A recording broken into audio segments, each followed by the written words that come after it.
Pagkamali, sabi ni Brad Eli, pag mali, layas. Layasan ninyo pag mali. Kaya kami lumayas.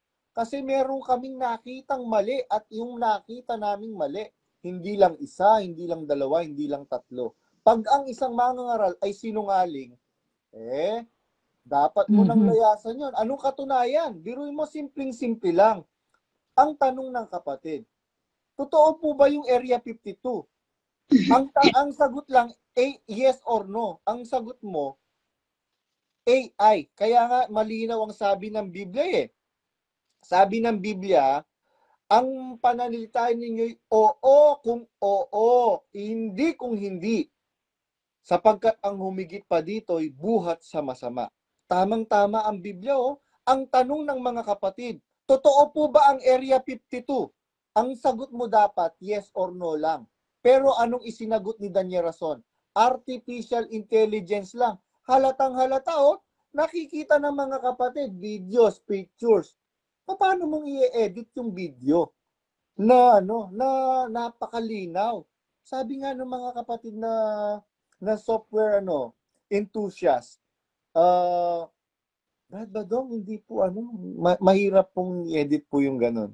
Hindi po yun artificial intelligence. Sabi ko, yes, hindi yun artificial intelligence. Nandun ako mismo, I was there when Brother Eli celebrated his last Sabbath anniversary. Nandun ako, sinakal pa nga ako ni Daniel Rason eh. Itong si Daniel Rason, mahilig tong manakit eh. Hindi ba Daniel Rason, sinakal mo ko noon? Yan. Ngayon kakamo sumagot. Sabihin mo kay Bonjing, bakit ka mo di ka sumagot? Tarantado ka, matapang kakamo noon. Ngayon nag-ala Kuya Cesar ka na. Business na lang ang ginagawa nila. Ginagawa nilang business lahat. O, bakit yung wish na yan? Sino ba ang nagtulong-tulong din dyan? Tapos Mga business, kapatid. ng pera sa kanila. Ang proud pa nga ako nung nakaanib ako eh. Kasi sabi ko, ba wish, yan? Sa amin yan. Dati, di ba, yung mga, pag ganyang dalulo ka pa. Sa atin yan, sa amin yan. Proud ka. Yung bus, gaya ng bus, di ba, nililibre yung mga hindi member. Pag member, doble bayad. Ano yun? Anong klaseng yun? Dapat nga member ang number 1 na libre eh. Di ba, gago lang yung... Alam mo, totoo yan, sis. Kasi, alam mo, napansin ko yan dun sa sa mga jacket. Sabi ko, ano ba ito? Bakit ang mahal? Sabi ko, dapat mura yan ah. Kasi syempre, kumbaga, parang, di ba may pag-ikaw nga sa employment mo, pag nasa grocery ka, nagtatrabaho, may 10%, 5% discount ka eh. Sana man lang, sabi ko, pakonsuelo sa mga miyembro. Pero wala. Ganon, doon pa rin sila, nangangwata pa rin sila doon. Mas tinitibag, mas nilalagyan pa nila ng patong. Yeah. Si Abby, ano yung mensahe mo sa mga kapatid na nag-exit yung family member nila, na itinatakwil nila? Ano po yung mensahe nyo kagaya nung nasabi ni Kasi talagang magiging emotional ka eh. Biruin mo, magulang mong nagpalaki sa'yo, tapos kung mo nag-exit itatakwil mo na? Babastusin mo na? Ang siya ba bro, yung sa magulang na natakwil o yung nasa loob pa? Sa itinakwil na magulang, sa nag-exit na magulang. Sa itinakwil, yeah. Sa akin talaga, dasal. At saka ipasa Diyos na lang kasi wala tayong magagawa eh. Ang makokontrol lang natin yung sarili natin. We cannot control other people. Yes. You know? And with that then, kasi minsan kahit ako dati nung umalis ako, gusto ko talagang sabihin sa mga kapatid, hoy, magising kayo, niloloko na kayo, ganyan. But at the same time, you know what? Time will come. Gaya ng sinasabi mo, there's a time, even in the Bible, there's a time for everything. Let them, maybe, meron pa silang kailangan malaman, or what, but sa akin lang talaga, prayer Mhm. and just Patience. patience, and then yung sabi nga put your eyes upon Jesus. You Mhm. know, just instead of looking at your situation, you need to look to Jesus. You Mhm. need to just, focus your walk, Mhm. focus on yourself, like, try get that peace that has been taken away from you. Mhm. Kasi 'di ba, like yung hindi lang peace ang na take away sa atin Kasi pati yung mga um yung oras, hindi ang daming na take away, pati yung physical na yung tiredness, 'di ba? Mhm. Isipin mo. And then alam mo bro, kahit kasi ako nung umalis rin ako, dumaan rin ako, may time rin talaga na dadaan ka sa lahat ng sa meron kang pagdadaanan na The meron process. kang magko-question, may process. May question, may ganun. Pero alam mo, sabi sa'yo, mas lalo pa, nung umalis ako, and then I've been going through that, parang mas lalong umano yung pananampalataya ko. Naisip ko na parang nung nandun pala ako sa loob, nanlamig na ako. Mhm. Talagang ang lamig ko na. Kasi Mhm. tumitingin na ako sa tao Mhm. Yes. And then I started to go and, like, try to read the Bible again. Mhm. And then searching and, ang laki ng mga naitulong ng mga kapatid rin na mga nag-exit na sasalita. And Mhm. then may mga, yun si Bible Hacks, Mhm. sila, marami sila, Stephen. Stephen ba Mhm. yun? Yeah. Na si Brad Stephen Castro. Kahit na, sabi ko nga, grabe, kahit na mga minsan may mga arguments sa mga paniniwala, pero makikita mo yung may respeto pa rin. And Yes. then there's like, there, may ang purpose is to know the truth. Mhm. And we all want to know that. 'Di ba? Yes. Yun Yes. ang pinaka-purpose. And then sa akin, ayun, again, ang akin is focus, focus sa aral ng Panginoon. Kasi Mhm. talagang, na-destroy yan nakuha sa atin yan Mhm. Sa akin sa akin. Kasi nga, parang tumingin na tayo sa gawa, which is, okay yung gawa. Pero parang doon na lang tayo umasa na parang kailangan natin parang sa akin kasi parang kailangan mag i-work mo yung salvation mo. Mhm. Alam mo yun? Yes, wala Kasi, naman si Sabi hindi naman we cannot deny the fact na nasa Bible yun na you have to work for your own salvation. Kaya lang, let us be particular. What kind of work are we going to do to attain our salvation? Merong sinasabi ang Biblia na kaya nga merong si Brother Stephen Castro. Hindi dahil sa gawa kaya tayo inaaring ganap. Kasi kung dahil sa ating mga gawa aaring ganap tayo, magiging hambog tayo sa Diyos. exactly. And then parang gano'n na yung nangyayari. Nung ako yung nakikita ko nung nasa loob ako, na parang sa gawa na lang tayo umaasa. Nagiging self-righteous na yung mga kapatid. Exactly. Hindi lang yung judgmental, naging judgmental ka, naging self-righteous ka, kasi doon ka umaasa, parang, ay, gumagawa naman ako Ay, Mhm. okay to. Nag-aano ko ng pera, Eto pa, ganyan, ganyan. si Abby, masabat lang Oh, kita. Ang ganda nung punto mo, eto pa, sabi mo, parang naging self-conceited na yung tayo. During the time na tayo ay naging fanatic, delusional as a member of MCGI. Kasi meron kaming lalo na yung mga KNP, sabi nila, di po ba bawal magsiping ang pagka magpapasalamat. mhm. Naririnig ko sa royal family, meron namang numero 1. Nagets mo yung yung punto ko, sis Abby? Teka lang, ano yung, explain pa more. Kasi ganito, di ba? Merong ibinibrief tayo tuwing magpapasalamat. Mga kapatid, bawal pong magsisiping prior to the Thanksgiving Day kung kayo'y magpapasalamat. Ganon din sa pagkakatipon, bawal magsiping ang mag-asawa bago magkatipon. Sabi nila, ng royal family, pati mga KNP meron namang numero 1. Nagets mo na, si Sabi? Sis, nagigets mo ba, sis? Ang ibig sabihin ko, para sa royal family at saka sa mga KNP, hindi uso yung tala-talaga, yung magtatalaga ka. Ay, hindi nga uso. Hindi pa pasalamat nga si Bonjing nag-hotel. Yung sa Bicol. Oo. Yun. So, ayun, kaya ko lang naman nasabi yun si Sabi kasi meron kang sinabi kanina na naging judgmental tayo, naging self-righteous tayo. Especially yung royal family. Naging self-righteous sila.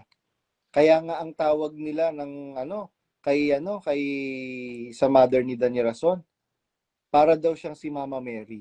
Kasi daw nanay siya ng sugo. Ipinanganak daw niya yung sugo. Sugo nung Si Mama Mary, ipinanganak niya si Kristo na birhen. Mali na yun. Mali na.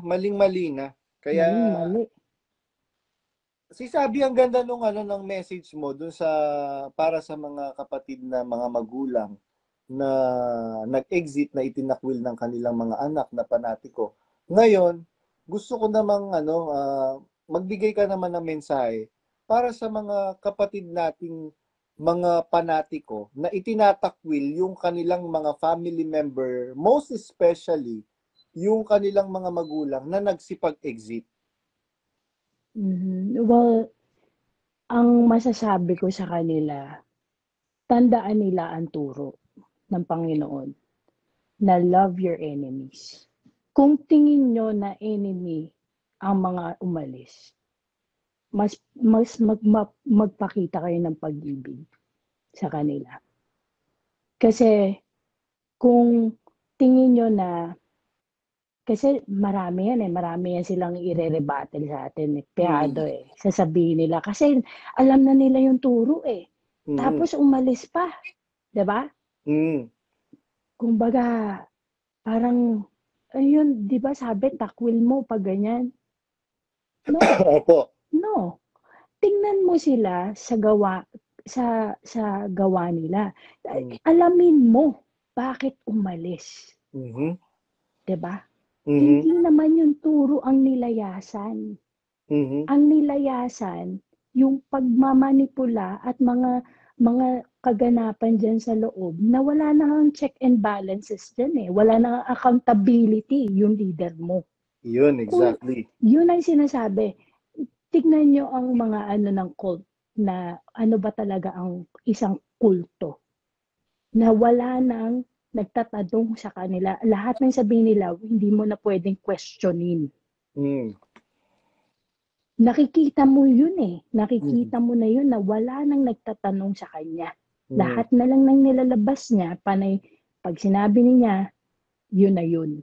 Yun na yun. Dapat ganun. Merong dapat supremacy. Ganun. Exactly. At hindi infallible. Ganun. Daig pa yung Papa sa Roma. Dinaig pa si Jesus. Dinaig pa ang Panginoong Jesucristo. Exactly. Dahil Panginoong Jesus ang nagtatanong sa kanya. Natatanungan mo. Ito wala Wala talaga. Kumbaga, mag-ano rin kayo. Huwag kayong tumingin sa tao. Tandaan nyo, tao lang yan. Tao lang yan. Hindi yan kahit nasabihin mo pang sinugo yan. Tingnan mo nga si Solomon, di ba? Si Solomon, yung mga ang daming mga mga nagano na mga hari na inappoint ng Diyos, ng Diyos mismo. Kahit naman sino ba yun yung isang propeta? Si yung propeta na umano rin, 'di ba? Sinugo rin yun pero hindi rin naman, nakalimutan ko lang bro pero nasa ko lang. Pero nagkakamali Exactly. Kumbaga, hindi naman yan Diyos, hindi yan kahit nga sugo, sinabi na nga ni Pablo, kahit man kapit, kapag ng aral maitakwil mabago ang aral di ba? Naku, kaya kung kayo talaga at kung kayo sinasabi niyo na kayo talaga tigasunod ni Kristo na mahalin niyo. Mahalin niyo ang kaaway niyo. Kahit nga si Stephen, 'di ba, yung sa gawa, Yung pinagbababato na siya. Pero ano sinabi niya? Huwag niyo pong Panginoon, yung kasalanan sa kanila, 'di patawarin ba? mo sila. Patawarin mo po sila. Mm. 'Di ba? Hindi pwede yung itatakwil yung magulang mo tapos tatratuhin mo na parang talagang Kaaway. kaaway na kaaway. You Mm. know, hindi. Kung kaaway mo yan, talagang kaaway mo, mas tinawag ka sa pagmamahal na mataas, mahalin mo pa, Mm. kaawaan mo pa, Mm. kasi yan ang turo na maawa ka sa kaaway mo, Mm. maawa ka sa mga taong nagko-curse sa iyo, Mm. you know, hindi awayin mo sila o takwil mo na sila. No, Mm. lahat tayo huhukuman sa gawa natin, Mm. you know. So, magpakita ka ng pagmamahal, talagang genuine na pagmamahal, hindi yung pampaimbabaw lang. Mm. Genuine. Hindi yan ang sa natuturo dyan eh. Parang pampaimbabaw na yung mga turo na gawang mabuti, na hindi na maganda. Mm. Kasi yung gawang mabuting ginagawa nila ngayon, wala silang gawang mabuti na hindi kinakamerahan. Exactly. At saka lahat may MCGI logo. Mm. Tanggalin mo yung logo. Parang yan eh, yung sa politika, di Sa ba? politiko yun. Buisit eh. Sasabihin ko dapat. Di ba? Parang pera ng taong bayan yan, mukha mo nakapaskil. You Oo, know? project. 'Di ba? Ghost project. Mm. Tapos makita mo sa mga park, sa mga mga pagmumukha ng mga mayor, mga ginamit mo pera namin, ng tao dito. Mga pera yan ng mga nagtatax. Tapos ngayon, lalagay mo yung mukha mo. Mm. 'Di ba? Tanggalin mo yan. Tanggalin nyo yan. Yung mga pangalan, mga logo nyo dyan. You know? Kung magpapakita kayo ng mabuting gawa, magpakita talaga kayo na talagang gusto nyo na walang camera. Hindi na kailangan na hayaan nyo yung ibang tao. Kasi kaya nga yan, yung mga mabubuting gawang ginagawa nyo na may mga trompeta, wala nang yan. Hindi kayo Ganti. bibiyayaan dyan. Mm. Yeah. Kasi nakasulat yun si Sabi sa Diba? Mateo 6:1-2, pagka ikaw ay maglilimos, huwag kang tutugtog ng pakakak sa harap mo, huwag kang gagaya sa mga mapagpaimbabaw na nagsisipag-ibig na magsipaglimos sa mga likuang daan upang sila'y mga kapuri. Katotohanan sinasabi ko sa inyo, sabi ng Panginoong Jesucristo, tinanggap na nila ang sa kanila'y ganti. Mm-hmm. Exactly. Kaya yun, natanggap na nga nila. At hindi yung sa taas eh. Biyaya sa taas. Exactly. Kinuha nila yun sa pamamagitan nila. That's it. Ayun. You know. Si Sabi, maraming salamat sa Diyos dun sa mga inputs mo, sa mga messages mo, sa mga exiters, at saka sa mga fanatics na ang ganda ng message mo. After all, sino ba naman ang magtutulungan kung hindi ang pamilya pa rin? Mm-hmm. Si Brad Ferdy, kung napakinggan mo yung sinabi niya kanina, alam niyo po ba si Brad Ferdy, devoted ang mga kapatid kasing opisyalis sa Hong Kong. Trabaho lokal lang po 'yan. Wala silang ibang extracurricular activities other than yung gawain sa lokal. Kaya nakilala ko si Brad Ferdy. Biro mo nagkasakit siya, hindi man lang tinulungan. Tapos sasabihin ninyo itutulong kayo bago ka tumulong sa kapitbahay mo, tulungan mo muna yung mga nasa loob ng pamamahay mo, di ba si Sabi?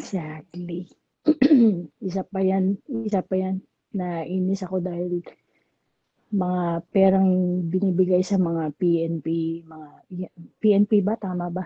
Mm. Kapulisan Oo. na ang daming mga kapatid na naghihirap.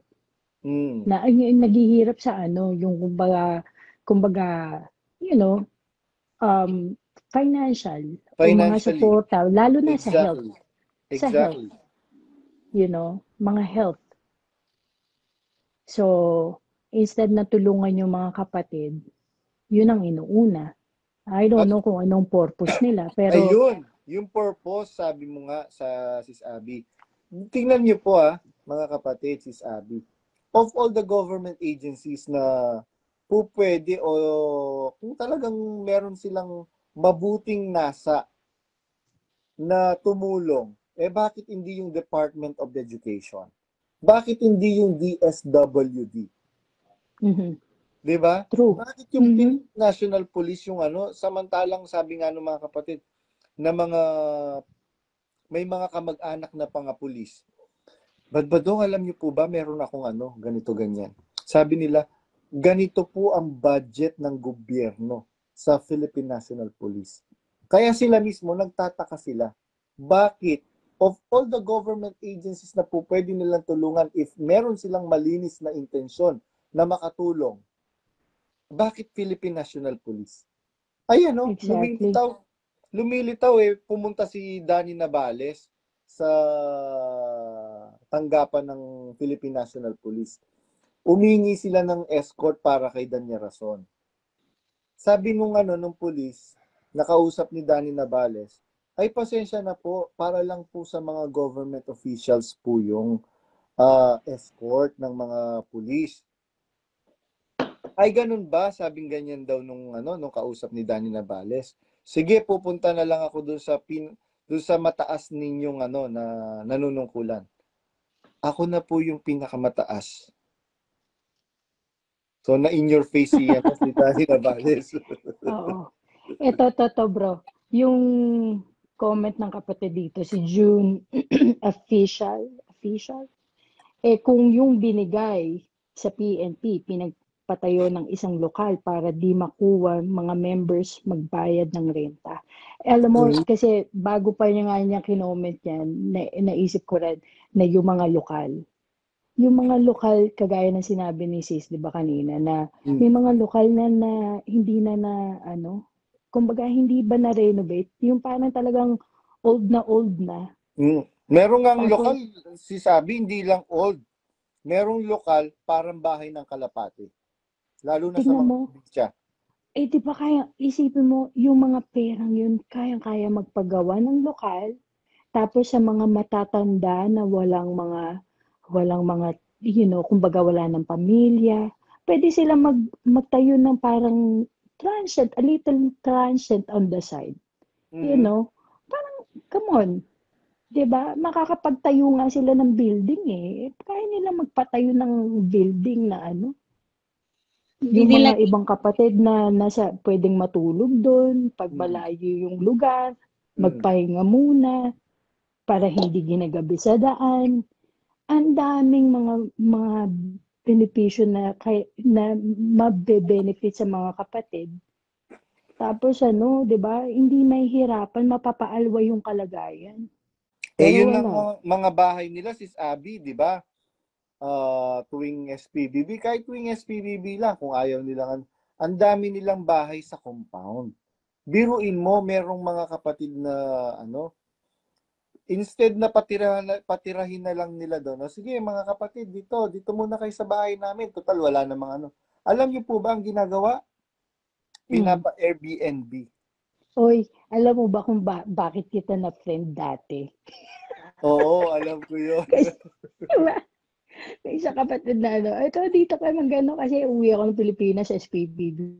Sabi nga, may Airbnb po dun sa Sabi ko, tapos may hindi na kita na contact. Sabi ko, hindi na kita na contact noon. Sabi ko, hindi na. Kasi layo talaga layo ko sa Pampanga. Sabi ko, sige magbaano na lang. Total yung lokal sa, yung sa lokal, dun sa lokal namin. Sa may magta-travel. So, back and forth na lang. Sabi ko, sige, magba-back and forth na lang ako.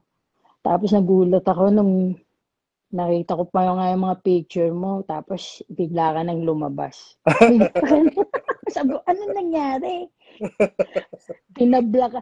Uy, pinablock ka sa akin ilang beses, di ba? Ilang beses na rin ako nag-ano sa'yo. Uy, bro. Nag-friend request.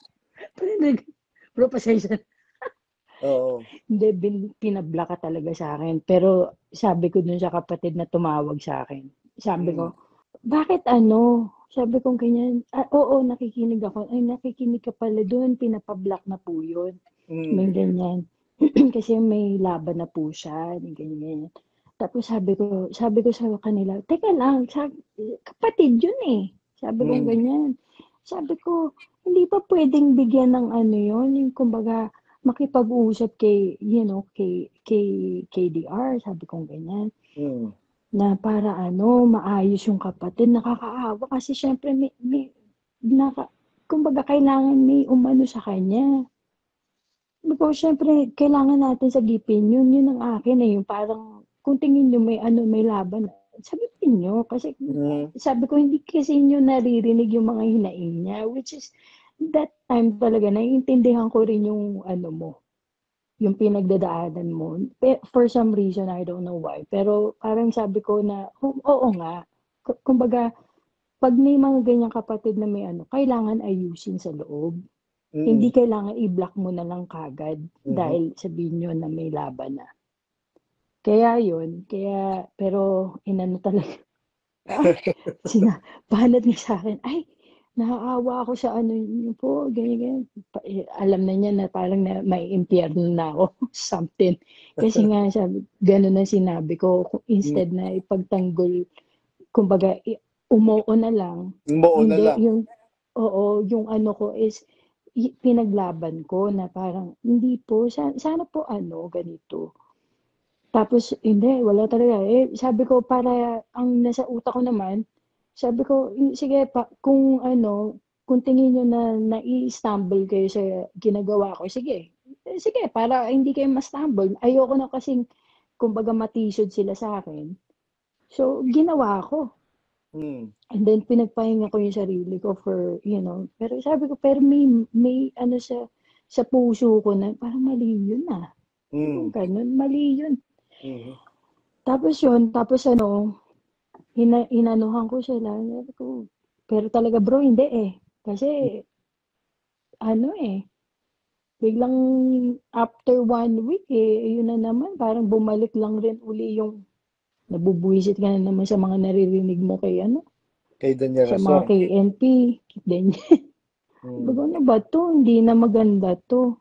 Sabi ko, hindi na ako napapabuti dito. Exactly. Kaya yun. Pag Actually, hindi na napapabuti talaga, wala na. Actually, sis Abby, pare-pareho tayo ng nararamdaman o naramdaman during the time na closet na pala tayo, na wala tayong kamalay-malay. Kasi ganyan din ako eh. 2 years yata yun nung na-realize ko na parang meron ng mali. 2 years yun bago ako naka-realize. Dumadalo pa. Sabi ko parang there is something wrong. Pero bakit hanggang ngayon hindi nagba-Bible exposition si Kuya? Tapos inasa na lang sa video. Yes. Inasa sa video. Inasa sa video. Tapos yung video pa, fini-filtered lahat ng video na ipinopost ngayon.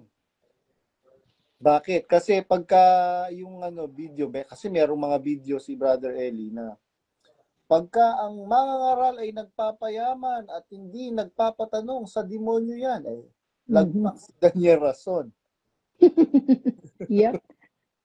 Kumalat yun eh. May kumalat na ganun eh. Oo. Di ba siya mismo nagsasalita? Sampal yun sa kanya eh. Sampal yun sa honestly. Kanya. Kasi niya yun, sinasabi niya yun kay Kibuloy. Kasi di ba si Kibuloy ayaw magpatanong. Ayun. Parang ginagawa rin naman niyang Kibuloy yung turo niya na ngayon. Na mismong wag magpatanong, hindi na ngayon, yung, anong sabi doon? May sinabi siya na hindi na daw yung pangangaral lang kundi good works. Good works na daw, hindi na daw, parang hindi na tapos na ang church age. Parang si Kibaloy O, din di ba? Parang si Kibuloy rin, di ba? Kaya Oh, sabi ko, ano ba yun? Wala ka rin palang pinagbago kay Kibuloy.